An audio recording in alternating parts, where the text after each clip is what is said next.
தினம் ஒரு சாஸ்தா தம்பதி ஒற்றுமைக்கு நன்றிங்க தினமர். இது நேற்று வர வேண்டியது, கரண்ட்டு மற்றும் வைஃபை இல்லாத காரணத்தினால இன்றைக்கி வருது. ஆண்டவனை பற்றி சொல்லணுன்னாலே நம்ம ஈபி கரண்ட்டு வேணும் போல். இது ஒன்று. அப்புறம் இன்றைக்கி இருக்க தம்பதிகள் ஆசையாக கல்யாணம் பண்ணிக்கிறாங்க. காதல் கல்யாணம், அரேஞ்ச் மேரேஜ் எல்லாமே. ஆனாலும் ஒற்றுமைங்கிறது ரொம்ப குறைவாக இருக்குது. அது ஏன்னு தெரியல. இந்த கடவுள் என்ன சொல்கிறாருன்னு கேட்போம்.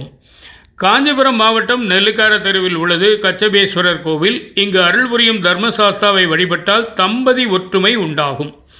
தேவர்களும் அசுரர்களும் பார்க்கடலை கடைந்து அமுதம் எடுத்தபோது மத்தாக பயன்பட்ட மந்திர மலை கடலில் அழுந்த துவங்கியது.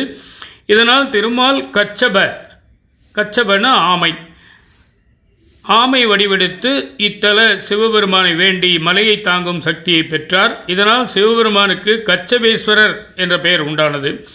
அப்போது சிவனருளை பெற விநாயகர், துர்க்கை, சூரியன், பைரவர், தர்மசாஸ்தா வழிபட்டு பலன் பெற்றனர். இங்கு பூர்ண புஷ்கலாவுடன் தர்மசாஸ்தா சன்னதி உள்ளது.